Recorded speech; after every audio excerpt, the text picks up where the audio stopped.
Furnace অয়েলের দাম বাড়ায় বিদ্যুৎ বিল বৃদ্ধি ও পণ্যমূল্যের ঊর্ধ্বগতির চাপে জীবনযাত্রার ব্যয় আরও বাড়তে পারে। এছাড়া বিদ্যুৎ উৎপাদন ও শিল্প খাতে ব্যয় বাড়ার আশঙ্কা করছেন জ্বালানি বিশেষজ্ঞরা। উৎপাদন ব্যয় বৃদ্ধির কারণে বাজার দর বেড়ে গেলে হতে পারে মূল্যস্ফীতি, অভিমত অর্থনীতিবিদদের। দেশে যে পরিমাণ ফার্নেস অয়েলের চাহিদা রয়েছে তার সবটুকু স্থানীয়ভাবে উৎপাদন সম্ভব হয় না। বিদ্যুৎ কেন্দ্র ও ভারী শিল্পে ব্যবহৃত চাহিদার ঘাটতি পূরণে ফার্নেস অয়েল বিদেশ থেকে আমদানি করে বিপিসি। এছাড়া চট্টগ্রামে অবস্থিত দেশের একমাত্র রাষ্ট্রীয় তেল শোধনাগার ইস্টার্ন রিফাইনারিতে আমদানি করা ক্রুড অয়েল থেকে তৈরি করা হয় ফার্নেস অয়েল। আগে ফার্নেস অয়েলের ভোক্তা পর্যায়ের মূল্য ছিল প্রতি লিটার ৭০.১০ টাকা। গত ফেব্রুয়ারি মাসে এই তেলের দাম লিটারে ১৬ টাকা কমানো হয়েছিল। ২ মাসের মাথায় আবারও বড় অঙ্কের এই মূল্য বৃদ্ধির ফলে খরচ বেড়ে যাবে ফার্নেস অয়েল ভিত্তিক বিদ্যুৎ কেন্দ্রের উৎপাদনে। ৭২ ঘন্টা ময়েশ্চার লক সমৃদ্ধ লিলি বডি ওয়াশ শিয়া বাটারের গুডনেস স্কিন রিপেয়ার করে রাখে সফট ও গ্লোয়িং।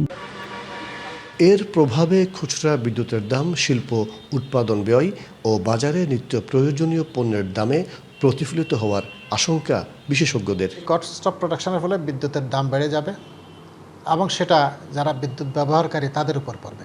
যে কারণে পেট্রোল ডিজেল অকটেনের দাম বাড়ায় নাই, একই কারণে বিদ্যুতের দাম নাও বাড়াইতে পারে। না বাড়ালে কী হবে, সরকারকে সেটা ভর্তুকি দিতে হবে এই কোম্পানিগুলোকে।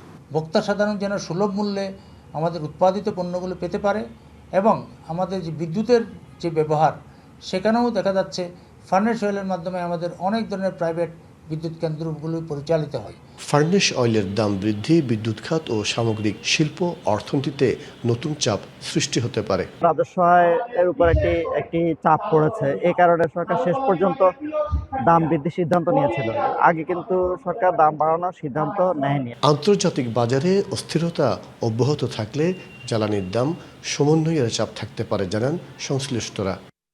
প্রায় ৭৫,০০০ মেট্রিক টন চাহিদা কম, চাহিদা এটা ভ্যারি করে, এটা চাহিদা শুধু বিদ্যুতে, এখানে আর কোনো নাই। দেশে বর্তমানে ফার্নেস অয়েলের মজুত প্রায় ৭৫,০০০ টন। গেল রবিবার লিটারে ১ লাফে ২৪ টাকা ৫৯ পয়সা বাড়িয়ে প্রতি লিটার ফার্নেস অয়েলের নতুন দাম ৯৪ টাকা ৬৯ পয়সা পুনর্নির্ধারণ করে Bangladesh energy regulatory commission. Masudul Haque, DBC news, Chittagong.